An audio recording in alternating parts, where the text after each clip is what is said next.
নমস্কার বন্ধুরা, কেমন আছো তোমরা সবাই? আমি একদিন বেগুন করেছিলাম, সেই রেসিপিটা তোমাদের সঙ্গে শেয়ার করতে আসলাম। আমি দেখো, মিক্সির জারে আমি 1.5 চামচ সাদা সর্ষে, 1 চামচ কালো সর্ষে নিয়ে পেস্ট করে নিয়েছি। এখন বেগুনগুলো এরকম লম্বা লম্বা স্লাইস করে কেটে নিয়ে সাদা তেলে আমি ভেজে নিয়েছি, হালকা করে একদম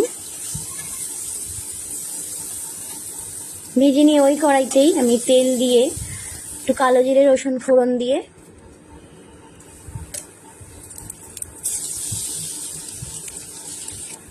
পেস্টটা আমি ঢেলে দেবো।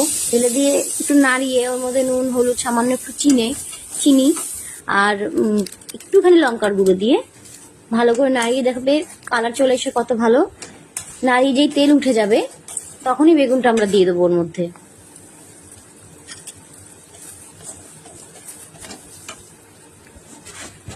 একদম সামান্য একটু যেই মেশানো হয়ে যাবে, সামান্য একটু জল দিয়ে, কারণ বেগুন